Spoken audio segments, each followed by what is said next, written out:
Nicola Sturgeon has confirmed she will ask for permission to hold a second referendum on Scottish independence.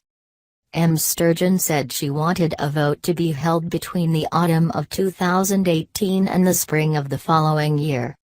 That would coincide with the expected conclusion of the UK's Brexit negotiations. The Scottish First Minister said the move was needed to protect Scottish interests in the wake of the UK voting to leave the EU. She will ask the Scottish Parliament next Tuesday to request a Section 30 order from Westminster.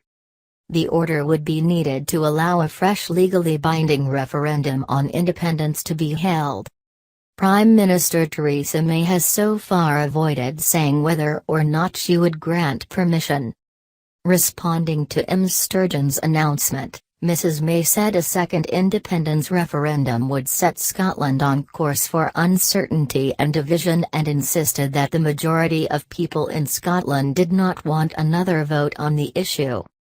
She added, "The tunnel vision that SNP has shown today is deeply regrettable.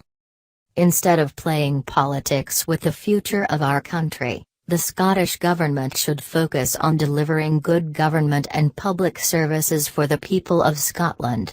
Politics is not a game." Indie Ref 2, your questions answered. Brian Taylor, Nicola Sturgeon retaliates first. Laura Quinsberg, Sturgeon makes the first move. But speaking at her official Bute House residence in Edinburgh, Ms Sturgeon said the people of Scotland must be offered a choice between a hard Brexit and becoming an independent country. The Scottish Government has published proposals which it says would allow Scotland to remain a member of the European single market even if the rest of the UK leaves, which Mrs May has said it will. Several questions now arise. Does Nicola Sturgeon have a mandate for today's decision? She says yes, unquestionably.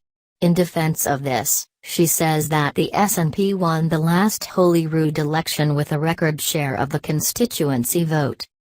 Against that, rivals say the SNP did not retain their overall majority at Holyrood. Countering that again, it might be noted that there is a majority at Holyrood for independence, including the Greens. As will be demonstrated next week when those two parties vote together to urge a Section 30 transfer from Westminster. Which brings us to question 2. Section 30 refers to the portion of the 1998 Scotland Act, the Holyrood Founding Statute, which permits the transfer of other powers from the reserved section to the devolved criterion. It has been used, for example, to transfer control over issues like rail transport to Holyrood. It was used, most significantly, to transfer power to hold the 2014 referendum, with agreement over the wording of questions and the timing of the plebiscite. Will the UK government agree to a transfer this time around? Not without detailed examination and negotiation.